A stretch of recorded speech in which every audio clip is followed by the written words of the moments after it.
dalam hadirat-Mu ada kekuatan yang baik. Di dalam hadirat-Mu Tuhan, kami akan berjumpa secara pribadi, lepas pribadi dengan Engkau. Kami mau menjadi anak-anak muda yang berdiri teguh di atas kebenaran firman-Mu Bapa. Ketika di dunia, di luar sana Tuhan, begitu banyak Tuhan daripada generasi kami Tuhan yang terbawa oleh arus dunia Tuhan. Tapi sore hari ini Tuhan kami mau katakan Tuhan, bahwa kami berbeda Tuhan dari mereka. Kami adalah anak-anak Tuhan yang mencintai Engkau sungguh-sungguh. Kami adalah generasi-generasi penerus Bapa. Kami adalah generasi-generasi yang layak Tuhan di hadapan Bapa. Mari sekali lagi berikan kemuliaan yang terbaik. Ucapkan syukur kepada-Nya. Haleluya.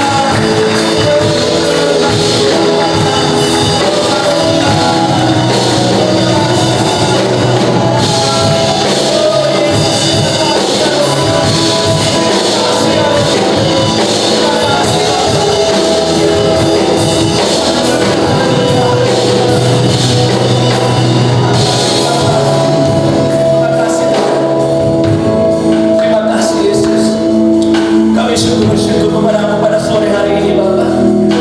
Kami sungguh bersyukur Tuhan, karena Kau memilih kami Tuhan dari sekian ribu, sekian ratus juta anak-anak muda di luar sana untuk ada di hadapan-Mu, untuk berjumpa, mendengar suara-Mu Bapa. Terima kasih ya Roh Kudus. Kami buka hati kami selebar-lebarnya Tuhan. Kami buka hati kami sebagai hati seorang murid. Kami buka telinga kami selebar-lebarnya Tuhan untuk menerima nasihat kebenaran firman-Mu Bapa. Agar keluar dari tempat ini Tuhan, kami menjadi senjata-senjata kebenaran-Mu Tuhan, yang akan Kau pakai Tuhan untuk menyelamatkan keluarga kami, yang akan Kau pakai untuk menyelamatkan generasi kami Tuhan. Terima kasih Tuhan, terima kasih ya Roh Kudus. Berbicaralah kepada kami pribadi, lepas pribadi Bapa. Kami rindu kewahyu, kami rindu inspirasi-Mu pada sore hari ini Bapa. Di dalam nama Tuhan Yesus, mari setiap kita yang percaya dan siap menerima kebenaran firman Tuhan, kita katakan sama-sama, amin. Haleluya.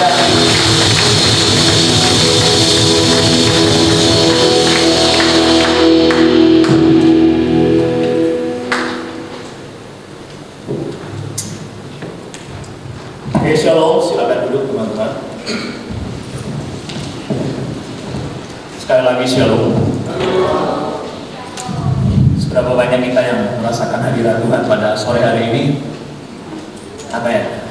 Di masa-masa seperti ini kita ada di pandemi, banyak dari kita generasi-generasi muda yang seringkali gabut. Kita kadang bingung dengan situasi sekarang. Ya, kita perlu yang namanya hadirat Tuhan yang lebih lagi. Sore hari ini saya akan bahas tentang sebuah topik yang saya sedang banyak belajar tentang hari ini karena saya juga muda.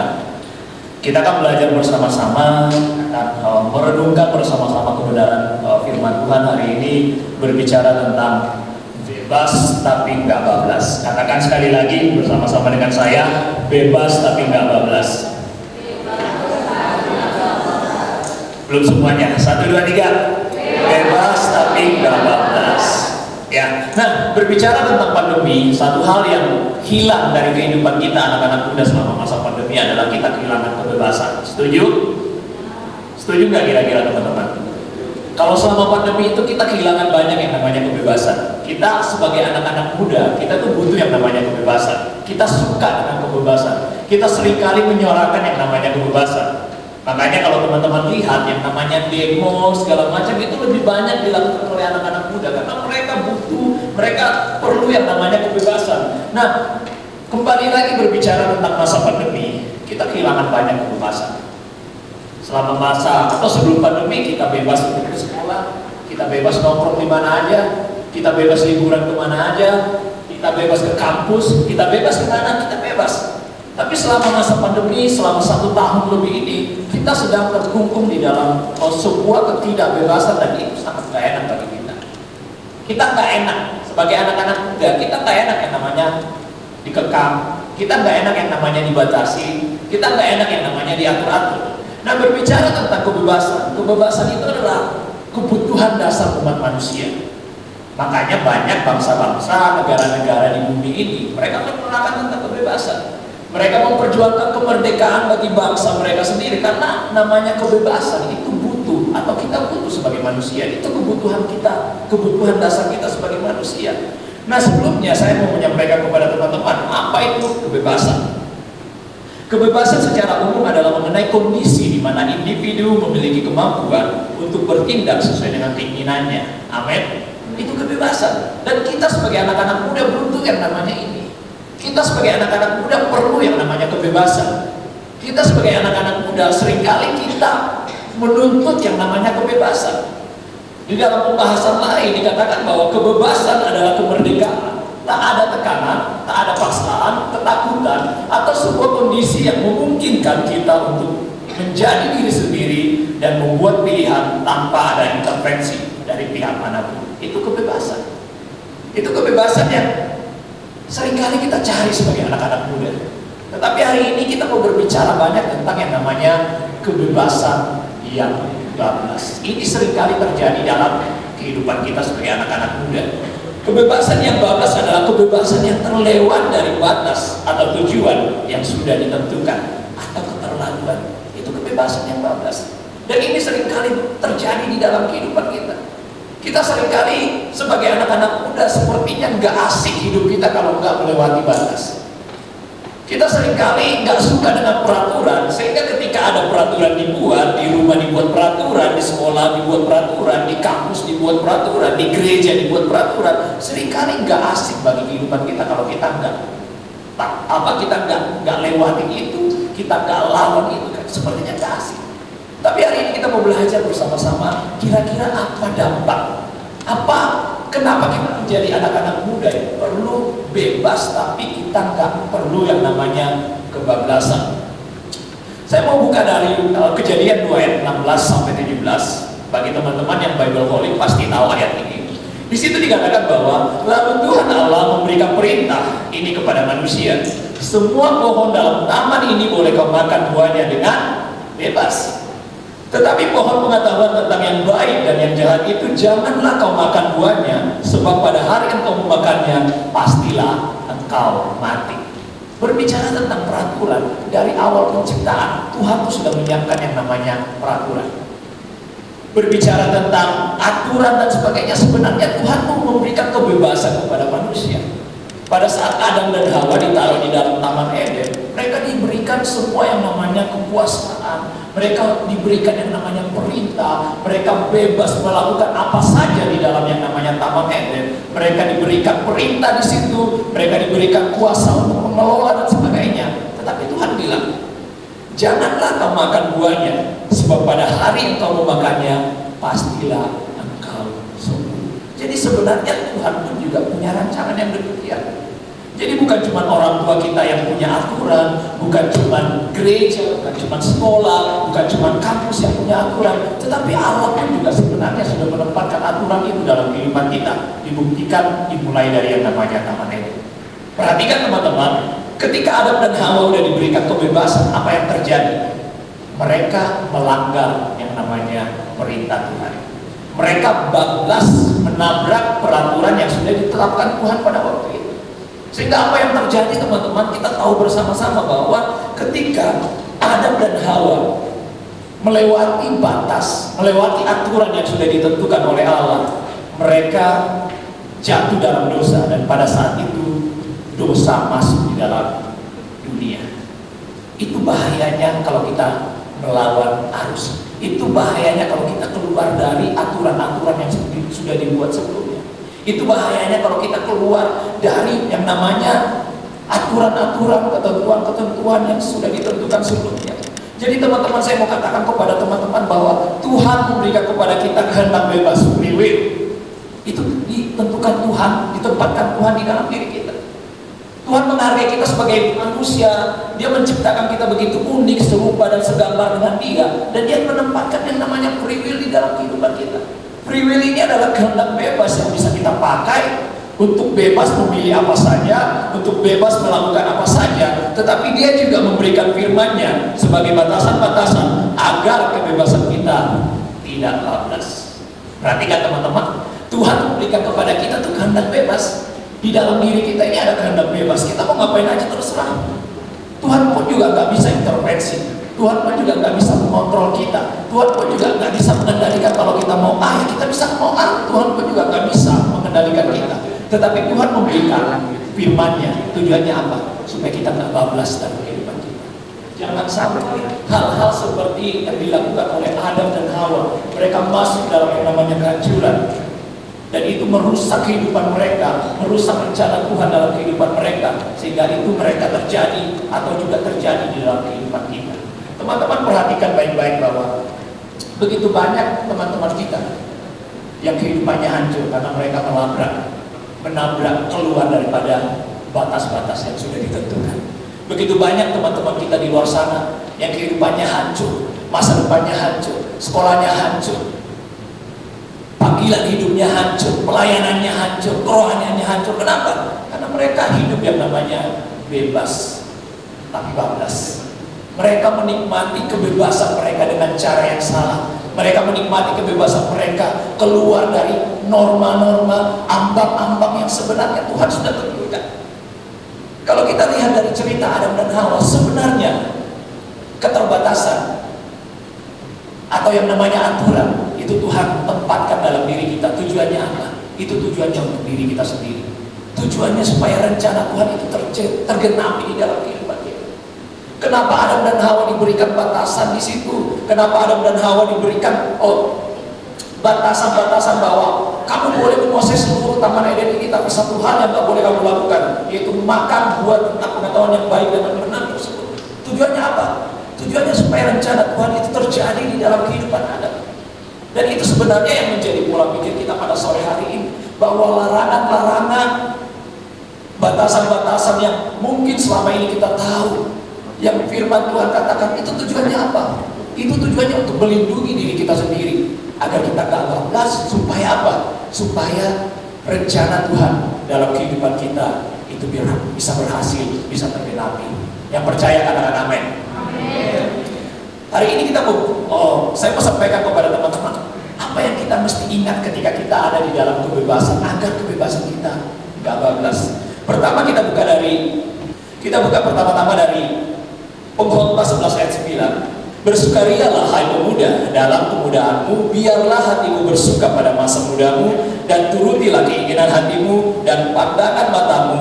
Tetapi ketahuilah bahwa karena segala hal ini Allah akan membawa engkau ke pengadilan. Hal pertama yang saya mau bagikan kepada teman-teman, bagaimana supaya kebebasan yang kita punya, kebebasan yang Tuhan berikan kepada kita itu nggak melebihi ambang batas yang Tuhan sudah tetapkan. Kita harus ingat bahwa di balik kebebasan kita ada konsekuensi yang harus kita terima. Katakan amin. Perhatikan baik-baik ayat ini. Dikatakan di situ bahwa kita sebagai anak-anak muda, di situ dikatakan bahwa kita perlu yang namanya menikmati masa muda kita. Ini tulisan dari Salomo. Ini tulisan pengkhotbah ditulis oleh Salomo sebelum atau sesudah kejatuhannya dia. Jadi Salomo tahu betul bagaimana masa-masa muda dia. Salomo tahu betul bagaimana hidup dalam masa-masa jaya dia, terutama di masa-masa muda. Di situ dikatakan bahwa bersukarialah hai pemuda dalam kemudaanmu, biarlah hatimu bersuka dan masa mudamu, dan turutilah keinginan hatimu dan pandangan matamu. Ini kita banget. Ini kita banget sebagai anak-anak muda. Kita sebagai anak-anak muda tuh kadang jiwa kita bergelora. Kita mau apa kita harus terwujud, kita pengen apa, kita itu tuh pasti kita wujudin, kita mau kemana pasti kita usahain untuk terwujud dan sebagainya. Itu jiwa daripada anak-anak muda. Dan apa yang dikatakan pengkhotbah ini benar adanya. Dikatakan bahwa di masa muda kita harus bersukaria, kita akan menikmati masa muda kita. Apa yang diinginkan hati kita itu akan kita kejar. Apa yang diinginkan mata kita, kita ingin kemudian kita wujudkan. Itu pasti terjadi dalam kehidupan kita. Tetapi perhatikan baik-baik kelanjutan dari ayat ini. Di situ dikatakan, tetapi ketahuilah bahwa karena segala hal ini Allah akan membawa engkau ke pengadilan. Artinya gini teman-teman, kita boleh menikmati masa muda kita. Kita bebas. Mau ngapain di masa muda kita bebas. Kita mau ke clubbing, kita mau hidup di luar gereja, kita mau free sex, kita mau ngapain aja, itu kebebasan kita sebagai anak-anak muda. Tetapi perhatikan baik-baik bahwa segala hal yang dilakukan di masa muda kita itu akan dibawa ke pengadilan, itu akan dipertanggungjawabkan di hadapan Tuhan. Dan dari sini saya mau sampaikan kepada teman-teman, supaya kita bisa membentuk pola pikir kita dengan baik, agar kita tidak menikmati kebebasan kita dengan bablas. Perhatikan baik-baik bahwa segala sesuatu yang kita nikmati, kebebasan yang kita nikmati, kebebasan yang kita kerjakan di masa muda kita, itu akan ada yang namanya konsekuensinya. Amin. Segala sesuatu yang kita lakukan bukan hanya di masa muda kita, tetapi segala sesuatu yang ibaratnya apa yang kita kerjakan, kebebasan-kebebasan seperti apa yang kita kerjakan di masa muda kita, itu akan kita pertanggungjawabkan karena ada konsekuensi daripada hal itu.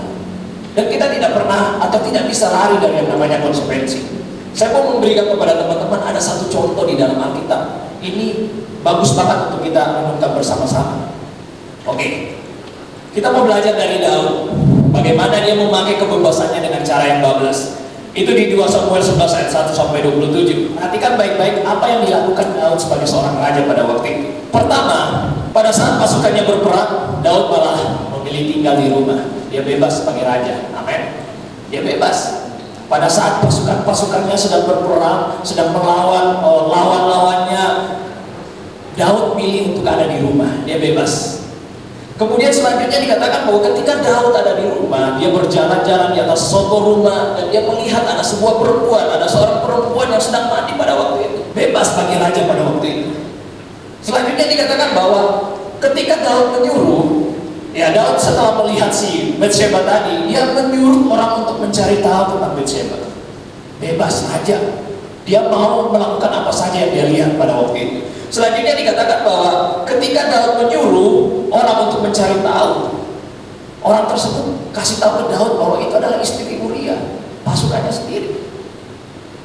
Tetapi namanya raja punya kebebasan, dia bisa melakukan lebih dari mana yang dia mau. Di situ dikatakan bahwa setelah dia menyuruh orang untuk cari tahu, dia tahu bahwa itu adalah istri orang. Apa yang dilakukan Daud berikutnya?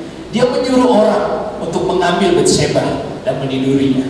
Bebas, raja bebas, ya kan? Daud pada waktu itu bebas sebagai raja. Dia mau nidurin siapa bebas, walaupun dia tahu itu adalah istri orang, dia bebas melakukannya. Selanjutnya di situ dikatakan bahwa setelah dia menidurinya, dia tahu bahwa si Batsheba ini kemudian hamil. Dan Daud sebagai raja jaga yang namanya harga diri dia. Akhirnya apa yang dia lakukan?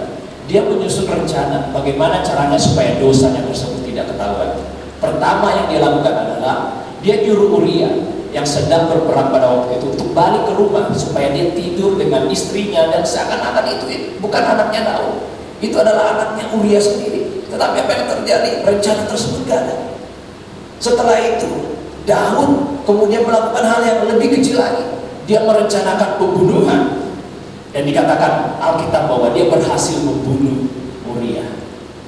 Raja bebas melakukan apa aja. Daud yang diurapi pada waktu itu, dia bebas melakukan apa saja. Tetapi perhatikan teman-teman konsekuensi daripada apa yang dilakukan Daud pada waktu itu. 2 Samuel 12 ayat 10. Oleh sebab itu pedang tidak akan menyingkir dari keturunanmu sampai selamanya, karena engkau telah menghina aku dan mengambil istri Uria orang Het itu untuk menjadi istri.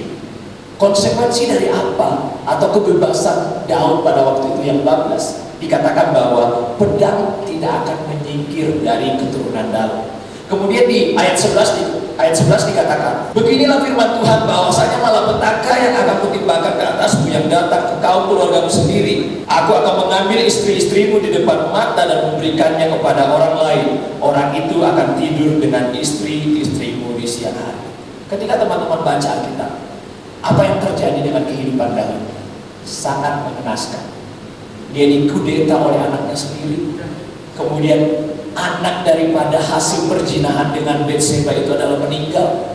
Kemudian anak-anaknya diperkosa sama anak tirinya dan sebagainya. Itu hal yang merupakan konsekuensi pada waktu itu. Pertanyaannya pada waktu itu adalah, apakah Daud bertobat pada waktu itu? Daud bertobat. Apakah Daud minta ampun sama Tuhan? Daud minta ampun sama Tuhan. Tetapi apakah Daud bisa lari daripada konsekuensi yang diperbuat pada waktu itu? Gak bisa. Makanya perhatikan baik-baik teman-teman. Ketika kita menikmati kebebasan kita dengan cara yang bablas, kita tidak akan bisa keluar daripada konsekuensi. daripada kebebasan kita. Ketika kita sudah bablas, kita datang sama Tuhan, kita nangis sama Tuhan, kita minta ampun sama Tuhan, kita minta dibaptis, mungkin baptis yang kedua kali, ketiga kali, apakah Tuhan mengampuni dosa-dosa kita? Tuhan ampuni. Tetapi apakah kita bisa lari daripada yang namanya konsekuensi daripada apa yang kita sudah perbuat? Gak bisa. Makanya perhatikan baik-baik. Ketika kita sedang menikmati kebebasan kita, tanam dalam pikiran kita, pikirkan dalam pikiran kita, konsekuensi apa daripada kebebasan yang sedang kita nikmati, agar kita tidak menerima konsekuensi-konsekuensi di masa-masa yang akan datang.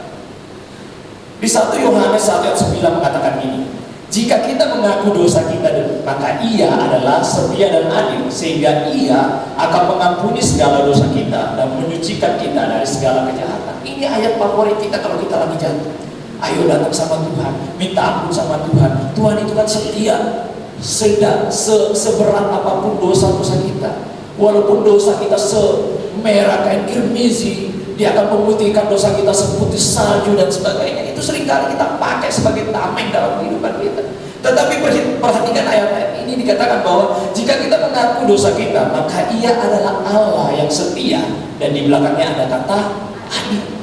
Adil artinya bahwa Tuhan pun juga gak cuma sekedar mengampuni kita, tetapi Dia juga adil memberikan konsekuensi daripada apa yang sudah menjadi kebebasan kita yang bablas. Jadi perhatikan baik-baik teman-teman.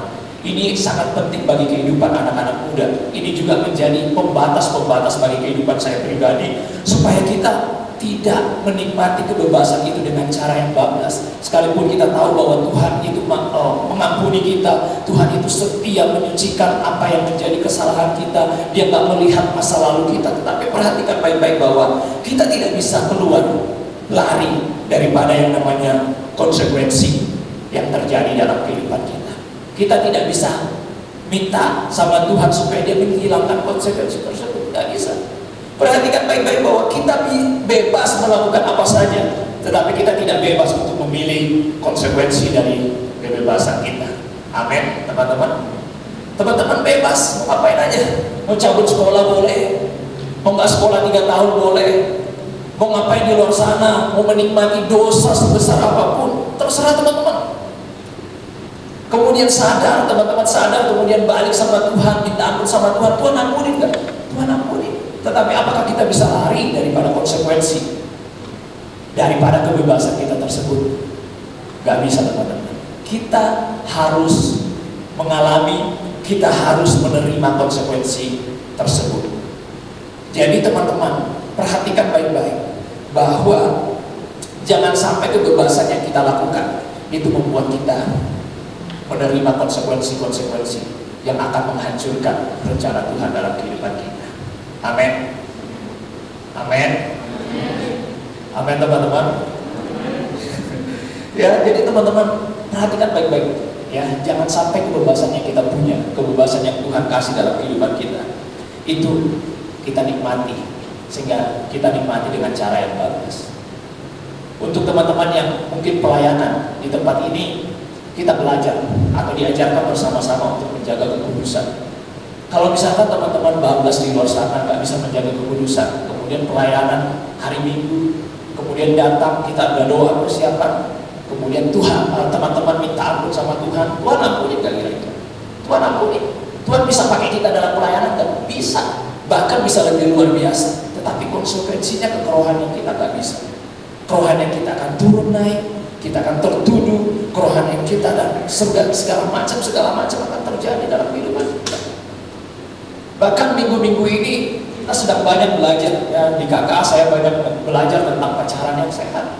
Teman-teman yang ada di dalam pacaran, bahkan kita semua yang masih anak-anak muda hari ini, kalau misalkan teman-teman pacarannya sudah bablas sampai ke arah-arah free sex dan sebagainya, kemudian datang sama Tuhan, Tuhan ampuni enggak walaupun udah jatuh ke dalam dosa seksual? Tuhan ampuni enggak?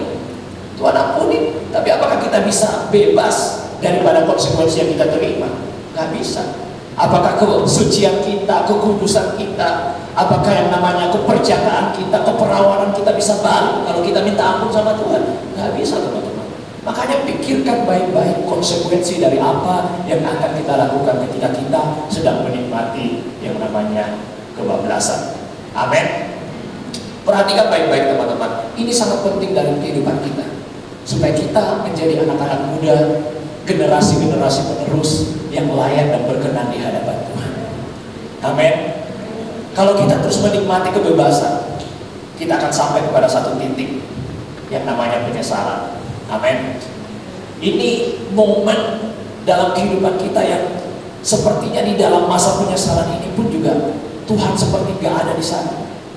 Penyesalan di situ menurut KBBI, di situ dikatakan bahwa merasa tidak senang atau tidak bahagia, susah, kecewa dan sebagainya karena telah melakukan sesuatu yang kurang baik, dosa, kesalahan dan sebagainya. Dan kadang kita baru sadar bahwa kita sedang menikmati kebebasan yang salah pada saat kita ada di titik yang seperti ini. Kita sudah terlambat. Teman-teman, ini pengajaran penting bagi kita. Sebelum kita ada di titik di mana penyesalan, di dalam penyesalan inilah Tuhan yang penuh kuasa itu juga gak bisa mengubah keadaan. Teman-teman yang sudah terlanjur jatuh dan ada di titik penyesalan, Tuhan gak bisa lagi berbuat apa-apa di sana. Sekalipun mungkin kita bertobat sungguh-sungguh di situ, berpuasa siang dan malam, berdoa sungguh-sungguh di sana, Tuhan gak bisa berbuat apa-apa. Karena itu adalah konsekuensi, puncak daripada konsekuensi yang harus kita terima dalam kehidupan kita. Perhatikan baik-baik, jangan sampai kita ada di tempat ini. Jangan sampai ada di momen-momen ini namanya penyesalan. Kita udah kehilangan banyak, kita udah yang namanya ada di titik hancuran dan sebagainya. Kemudian kita baru sadar bahwa kemarin saya sudah mengalami yang namanya kebebasan yang bablas. Perhatikan baik-baik teman-teman. Sangat disayangkan ketika ada di dalam titik penyesalan. Bahkan ketika di titik penyesalan ini, banyak daripada kita anak-anak muda yang akhirnya meninggalkan gereja, menyalahkan orang tua, menyalahkan mentor, menyalahkan pemimpin-pemimpin kita.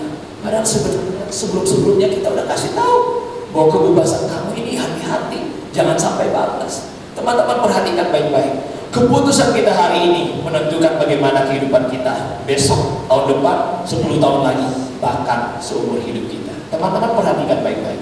Jika hari ini teman-teman memutuskan untuk menikmati kebebasan dengan cara yang salah, kalian bisa lihat, kalian bisa baca, kalian bisa prediksi kehidupan kita besok, 5 tahun lagi, 10 tahun lagi, akan seumur hidup kita. Penting banget bagi kita. Makanya teman-teman yang sedang membangun relasi, kalian bisa prediksi kehidupan pernikahan kalian nanti seperti apa dari cara melihat kehidupan daripada teman atau pasangan kalian hari ini.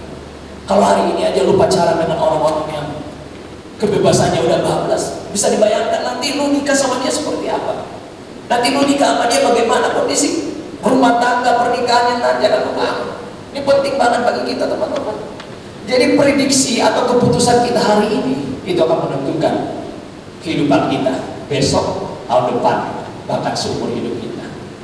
Makanya teman-teman, kalau hari ini teman-teman memutuskan untuk menikmati kebebasan dengan cara yang salah, kita akan melihat, bahkan kalian akan melihat, kalian bisa memprediksi kehidupan kalian di masa-masa yang akan datang seperti apa.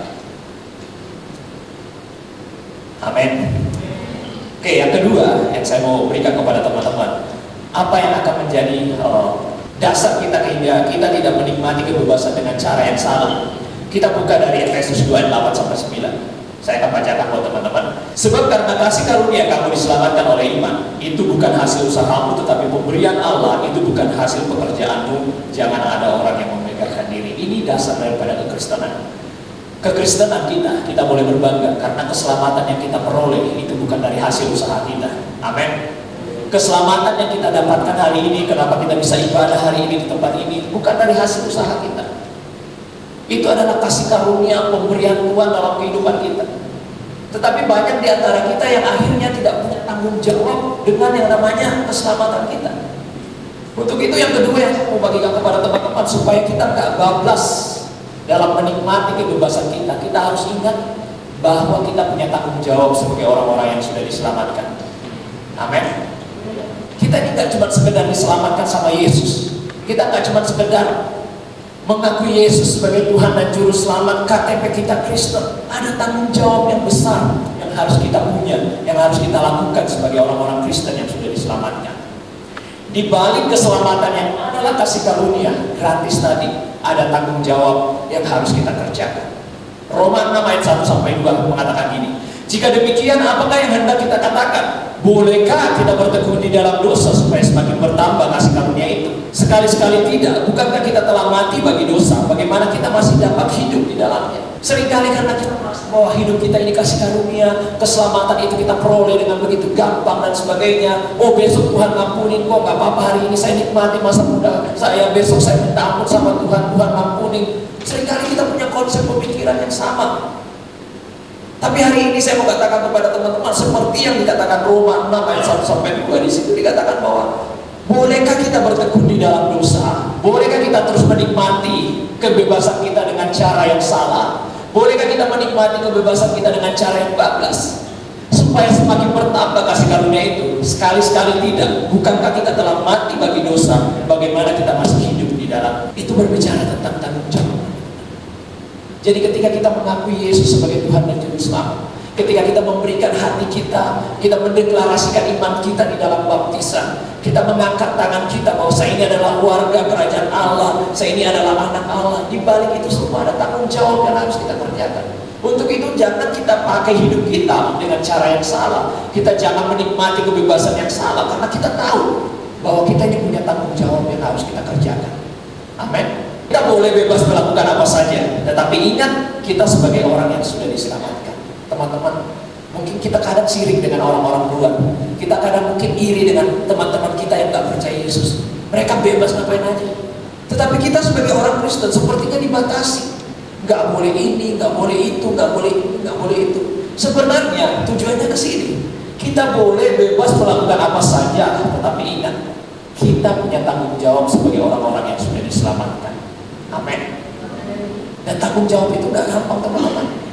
Kita harus bisa mengangkat diri kita supaya kita gak bablas, kita gak melakukan hal-hal yang salah dalam kehidupan kita.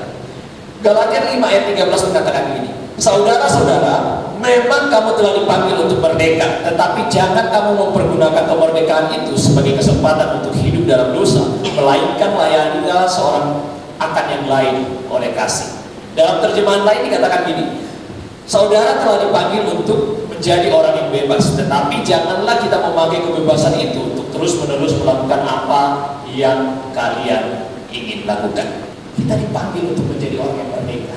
Kita dimerdekakan oleh darah Kristus. Kita dimerdekakan oleh pengorbanan Yesus di atas kayu salib. Kita ini dari budak dosa. Kita gak bisa ngomong sama Tuhan. Kita gak bisa mengangkat tangan kita di hadapan Tuhan karena dosa dan sebagainya. Tetapi ketika Yesus mati di atas kayu salib, Dia melayakan kita, Dia membebaskan kita. Tetapi di balik itu semua ada tanggung jawab yang harus kita kerjakan dengan baik, teman-teman. Perhatikan baik-baik di 1 Petrus 2:16. Saya akan bagikan banyak ayat kepada teman-teman. Hiduplah sebagai orang yang merdeka dan bukan seperti mereka yang menyalahgunakan kemerdekaan itu untuk menyelubungi kejahatan-kejahatan mereka, tetapi hiduplah sebagai hamba Allah. Dari terjemahan firman Allah yang hidup di situ dikatakan, saudara mempunyai kebebasan tetapi tidak berarti bebas untuk berbuat salah. Pakailah kebebasan itu semata-mata untuk melakukan kehendak Allah. Amin. Kita bebas sebagai orang Kristen. Kita bisa panggil Bapa, kita bisa panggil Yesus itu dengan panggilan-panggilan yang membuat kita akrab dengan Dia. Kapan aja kita boleh nyembah Dia. Kadang kita nyembah Dia di atas motor, kadang di tempat-tempat yang mungkin itu gak layak bagi orang-orang luar, tapi kita bisa pakai itu untuk menyembah Tuhan. Kita bebas untuk datang sama Tuhan. Kita bebas minta apa saja sama Tuhan. Kita bebas untuk ngobrol sama Tuhan. Itu kebebasan kasih karunia yang kita peroleh. Tetapi di balik itu teman-teman perhatikan baik-baik bahwa kebebasan itu jangan kita pakai untuk hal-hal yang salah. Kebebasan itu harus kita pertanggungjawabkan. Kasih karunia yang Tuhan sudah berikan kepada kita itu harus kita pertanggungjawabkan. Makanya jadi orang Kristen itu gak gampang. Jadi orang Kristen itu gak mudah. Jadi orang Kristen itu ada tanggung jawab yang harus kita kerjakan. Di sini dikatakan bahwa jangan sia-siakan kematian Yesus hanya untuk menikmati kebebasan kita yang overdosis. Berhenti jadi anak-anak muda yang sepertinya kita bodoh amat dengan hal-hal yang hal-hal yang spiritual atau rohani. Kita harus bisa memperhatikan ini sebagai sebuah tanggung jawab yang ada dalam hidup kita. Teman-teman boleh bebas mengatakan bahwa gue gak mau gereja terus. Kita nggak maksa, gereja nggak maksa untuk kalian ada di tempat ini. Tetapi gereja sedang mengajarkan kalian menjadi orang-orang Kristen yang bertanggung jawab. Bagaimana caranya kita bertanggung jawab jadi orang Kristen? Kita harus datang menyembah Dia, kita harus bangun persekutuan dengan Dia. Itu tanda kita bertanggung jawab dengan Dia. Kita boleh, atau teman-teman boleh bebas memilih, mau kamu berubah, gue mau gini-gini aja, terserah. Teman-teman mau bebas memilih itu semua. Tetapi tanggung jawab kita sebagai orang Kristen mana? Buah-buah yang kita hasilkan dari pertobatan kita mana sebagai orang Kristen? Kita boleh bebas, mau kamu pelayanan, gue gak mau lakuin ini untuk Tuhan, boleh bebas, terserah teman-teman. Tetapi tanggung jawab kita sebagai orang Kristen, kita harus bisa memberi buah, kita harus melayani Tuhan dan sebagainya. Itu harus ada dalam kehidupan kita. Amin teman-teman. Jadi ketika teman-teman ada di luar, ada begitu banyak kebebasan-kebebasan yang dunia tawarkan. Tetapi ingat teman-teman, kita punya tanggung jawab sebagai orang Kristen yang sudah diselamatkan. Kita punya tanggung jawab yang harus kita pertanggungjawabkan di hadapan Tuhan. Dan saya mau katakan kepada teman-teman bahwa kerohanian itu berbicara tentang pribadi. Ketika nanti teman-teman bertemu dengan Tuhan, kemudian Tuhan tanya dengan perkembangan kerohanian kita nggak boleh atau kita nggak bisa punya alasan menyalahkan gereja. Oh gereja saya nggak jelas Tuhan, gereja saya membuat saya nggak bertumbuh di situ. Tuhan nggak peduli itu. Yang Tuhan tuntut adalah bagaimana pertanggungjawab kita sebagai orang Kristen. Ketika kita bertemu Tuhan nanti, kemudian Dia tanya, mana talentanya, mana buah-buah daripada talenta yang saya taruh di dalam diri kamu. Mungkin kita bakal menyalahkan, oh dulu tuh saya pelayanan, tapi timnya ngerjain saya mulu, makanya saya mundur dari pelayanan, saya ninggalin gereja. Gereja nggak, atau Tuhan nggak mau tahu itu. Yang Tuhan tahu adalah apa tanggung jawab kita sebagai orang-orang yang sudah diselamatkan. Makanya kerohanian itu berbicara tentang pribadi. Teman-teman nggak bisa bawa yang namanya mentor di hadapan Tuhan. Ketika bertemu Tuhan nanti nggak bisa punya alasan bahwa saya punya gembala yang seperti ini sehingga membuat saya nggak bisa bertumbuh. Nggak bisa demikian. Karena kerohanian itu berbicara tentang yang namanya pribadi. Kerohanian kita bertanggungjawabkan secara pribadi di hadapan Tuhan. Ayat berikutnya di situ dikatakan, Kisah Para Rasul 20 ayat 22. Ini yang luar biasa dari Paulus ya. Di situ dikatakan bahwa, tetapi sekarang sebagai tawanan roh, aku pergi ke Yerusalem dan aku tidak tahu apa yang akan terjadi atas diriku di situ. Bayangkan Paulus dari orang yang bebas, dia bebas membunuh orang, dia bebas menangkapin orang-orang Kristen pada waktu itu. Tetapi ketika dia percaya sama Tuhan, dia menerima kasih karunia dalam hidupnya. Di situ dikatakan bahwa, tetapi sekarang sebagai tawanan roh. Tawanan roh artinya dia hanya melakukan apa yang Roh Kudus mau dalam kehidupannya. Paulus hanya mau melakukan apa yang Roh Kudus mau katakan dalam kehidupannya. Paulus tidak lagi mau melakukan apa yang dia suka, apa yang dia mau. Paulus tidak lagi bebas melakukan hal-hal yang salah dalam kehidupannya. Tetapi yang Paulus mau lakukan pada waktu itu adalah dia mau menyerahkan hidupnya menjadi tawanan roh. Artinya apa yang dilakukan itu sesuai dengan kehendak Roh Kudus. Dan ini yang harusnya kita terima, ini yang harusnya kita hidupi sebagai anak-anak muda saya. Apakah yang kita lakukan hari ini untuk menyenangkan kedagingan kita? Apakah yang kita lakukan hari ini untuk menyenangkan hidup kita? Apakah yang kita lakukan hari ini, kebebasan-kebebasan yang kita nikmati itu untuk menyenangkan kehidupan atau untuk menikmati masa muda kita? Perhatikan baik-baik. Kita harus seperti Paulus, bahwa kebebasan yang kita lakukan hari ini itu semuanya karena tuntunan Roh Kudus, bukan karena keinginan kita. Amin teman-teman. Karena itu berbicara tentang tanggung jawab. Gereja, mentor, pemuridan itu hanya menjadi supporting system bagi kita untuk mendukung kerohanian kita supaya kerohanian kita semakin maju di dalam Tuhan. Tetapi bagaimana kerohanian kita di hadapan Tuhan? Pertanggung jawabnya itu berbicara pribadi lepas pribadi. Yang terakhir, teman-teman, ya. Pertama tadi kita bebas, kita ingat konsekuensi dari kebebasan kita. Kemudian kita bebas, kita ingat tanggung jawab kita sebagai orang Kristen, orang yang sudah diselamatkan. Pertama kemudian yang terakhir, kita bebas dengan memakai hikmat Tuhan. Amin. Kita bebas dengan memakai hikmat Tuhan dalam kehidupan kita. Karena hidup kita itu penuh dengan pilihan. Kita bangun pagi, kita sudah diperhadapkan dengan pilihan. Apakah mau lanjut tidur atau mau sekolah dan sebagainya, kita diperhadapkan dengan pilihan. Dan seringkali kesalahan kita sebagai anak-anak muda, kita salah memilih karena kita kurang hikmat dalam kehidupan kita. Kadang kita hanya punya pengetahuan. Kita tahu bahwa pergaulan yang buruk itu merusak kebiasaan yang baik. Kita tahu bahwa yang namanya begadang itu merusak kesehatan. Kita tahu yang namanya dosa ini merusak kehidupan kita. Kita tahu. Tetapi kadang kita nggak punya yang namanya hikmat sehingga kita tidak bisa atau tidak bisa memilih yang tepat dalam kehidupan kita. Hidup kita tidak pernah lepas dari yang namanya pilihan. Dalam menikmati kebebasan, kita memerlukan yang namanya hikmat, bukan sekedar pengetahuan. Komunitas atau orang-orang di sekitar kita itu akan menjadi sumber hikmat untuk menjaga kita agar kita tidak bablas dalam menikmati kebebasan kita. Kadang orang-orang di sekitar kita, komunikasi kita yang melarang kita. Ya, kita punya orang tua yang kayaknya riwuh, ya, apa-apa dilarang. Sebenarnya itu adalah komunitas, tempat yang Tuhan sebenarnya sedang tempatkan di dalam hidup kita supaya kita nggak bablas menikmati kebebasan dalam kehidupan kita. Mungkin kita ada di dalam gereja, di dalam komunitas, mungkin kita punya mentor, kita punya pembimbing-pembimbing yang seringkali melarang kita untuk melakukan ini, melakukan itu. Sebenarnya itu adalah sumber hikmat bagi kita supaya kita nggak bablas dalam menikmati kebebasan kita. Ini sangat kita perlukan dalam kehidupan kita. Tetapi seringkali kita sebagai anak-anak muda, justru orang-orang atau komunitas yang berani untuk melarang kita melakukan hal yang salah, itu justru kita tinggalin. Komunitas atau orang-orang yang berani menegur kita ketika kita sedang menikmati kebebasan yang bablas, itu kadang kita tinggalin. Dan kita memilih teman-teman kita yang hayo, ya, yang cuma sekedar mendukung kita, tapi dia nggak pernah kasih tahu kita sesuatu yang baik dalam kehidupan kita. Nah, sumber hikmat itu dari Amsal 1 ayat 7 di situ dikatakan, takut akan Tuhan adalah permulaan pengetahuan, tetapi orang bodoh menghina hikmat dan bijak. Amsal 9 ayat 10 mengatakan bahwa permulaan hikmat adalah takut akan Tuhan dan mengenal yang Maha Kuasa adalah pengertian. Begitu banyak dari kita anak-anak muda yang kehilangan atau kekurangan hikmat saat ini. Pernah nggak sih teman-teman berpikir bahwa ketika review ke belakang, kenapa kau ngelakuin ini dulu? Sepertinya kita tuh seperti orang bodoh, ya kan?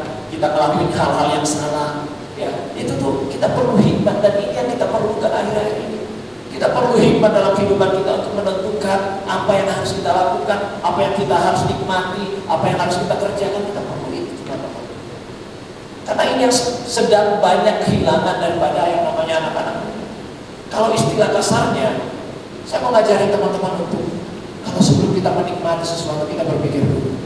Kita pakai otak kita dulu, kita pakai hikmat dulu. Kira-kira apa yang saya mau nikmati, apa yang teman saya sedang ajarkan, apa yang teman saya sedang tawarkan sama saya. Apakah ini sesuai dengan kehendak Tuhan? Apakah ini sesuai dengan peraturan-peraturan yang Tuhan buat? Apakah ini merusak masa depan saya? Apakah ini merusak kehidupan saya secara pribadi? Kita perlu berpikir ke arah situ, teman-teman. Makanya kita penting banyak yang namanya hikmat dalam kehidupan kita. Hikmat kita dapatkan dari takut akan Tuhan. Hikmat kita dapatkan dari pembacaan kita dengan kebenaran firman Tuhan. Hikmat kita dapatkan dari nasihat-nasihat orang-orang di sekitar kita. Sekalipun mungkin orang tua kita lihat pendidikannya di bawah kita, tetapi mereka diberikan hikmat oleh Tuhan. Mereka diberikan kebijaksanaan oleh Tuhan untuk menasihati kita, dan itu sangat penting dalam kehidupan kita.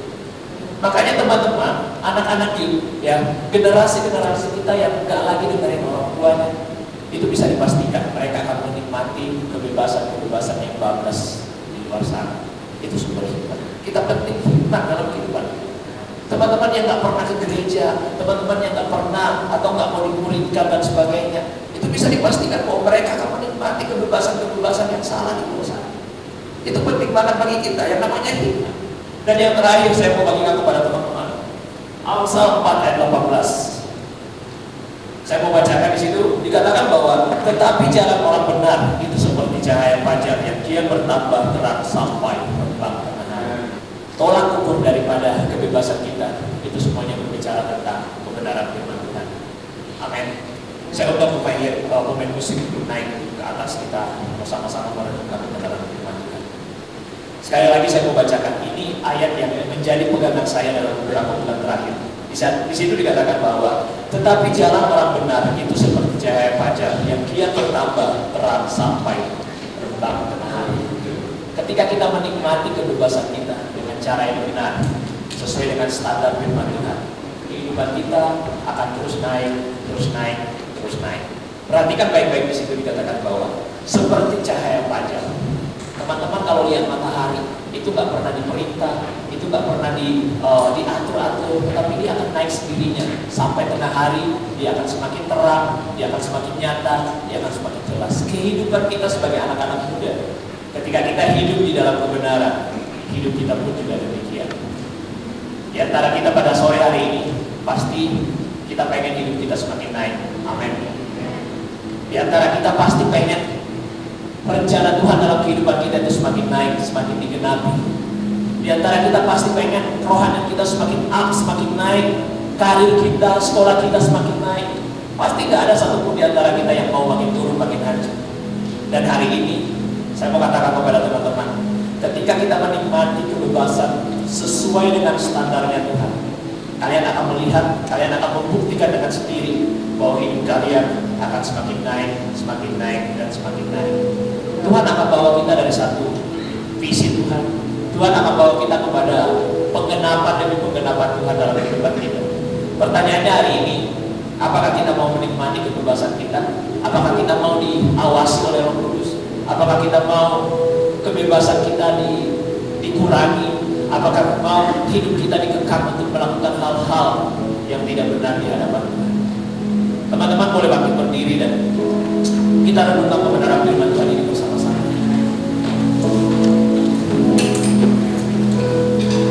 Amin.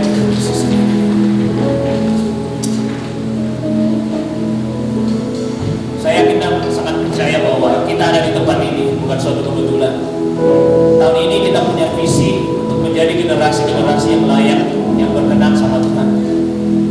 Tapi ketika kita menikmati kebebasan kita dengan cara yang salah, maka rencana-rencana Tuhan dalam kehidupan kita itu tidak akan pernah tergenapi. Kenapa hidup kita tuh seperti turun naik? Hidup kita tuh seringkali seperti kita ada di lembah-lembah kekelaman. Hidup kita tuh seringkali sepertinya Tuhan itu begitu jauh daripada kehidupan kita. Hari ini kita boleh cek sama-sama, apakah kebebasan yang kita punya hari ini adalah kebebasan yang masih sesuai dengan standar Tuhan. Apakah kebebasan yang kita lakukan sebagai anak-anak muda ataupun ada orang tua di tempat ini, apakah itu masih sesuai dengan standar Tuhan?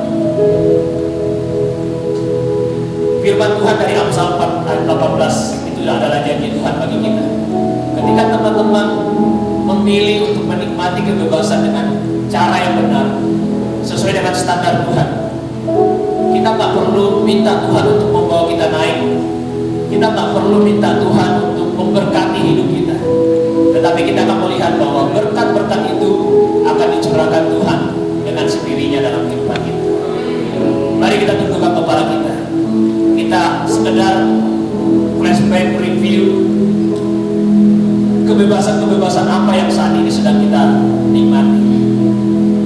Kita renungkan di hadapan Tuhan, apakah kebebasan itu adalah kebebasan yang sedang bablas, yang keluar dari jalur kebenaran firman Tuhan.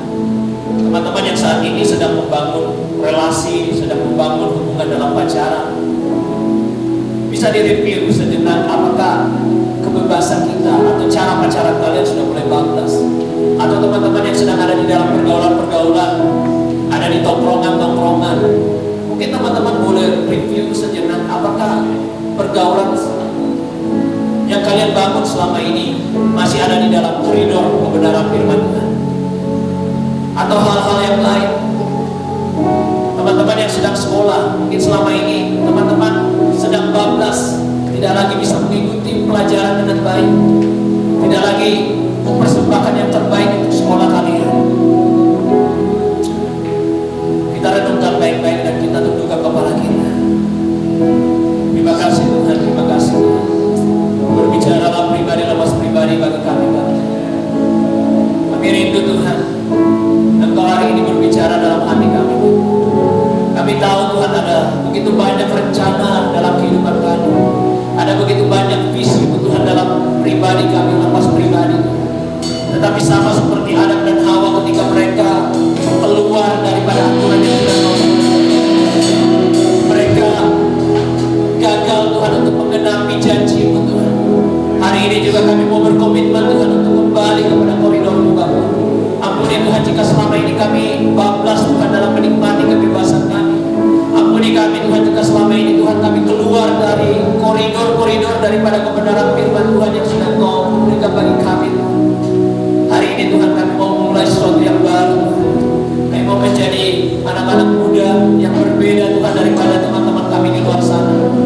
Ketika dunia Tuhan sedang menikmati Tuhan daripada kebebasan mereka, dunia sedang menikmati apa yang mereka suka Tuhan.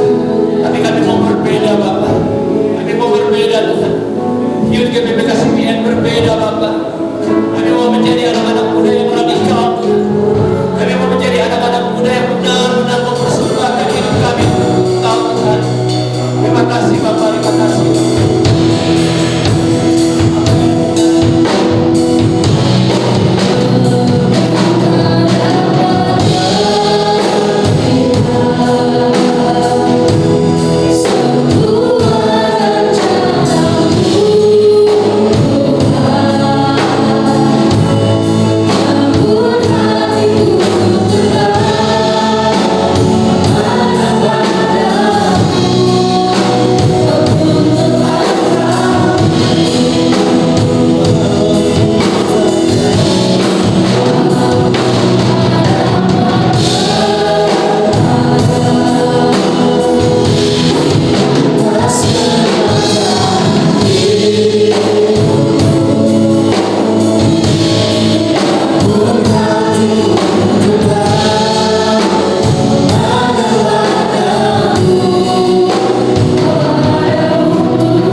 Kristus yang menyertai sehingga kami boleh berdampak bagi orang lain. Terima kasih buat kebenaran firman-Mu sore hari ini. Tuhan terus memberkati hamba-Mu Pastor Ray langsung. Urapan Tuhan terus mengalir atas kehidupan. Tuhan memakai dia dalam melayani Tuhan. Tuhan tambahkan terus kapasitas dia hari lepas hari. Dan apapun yang menjadi kerinduan dari para pemulaan, doa-doa dia secara pribadi yang belum Tuhan jawab, hamba-Mu sangat percaya Engkau tidak pernah diam di dalam hadirat-Mu untuk menolong, menopang, memberkatinya, Bapa. Terima kasih, Roh Kudus.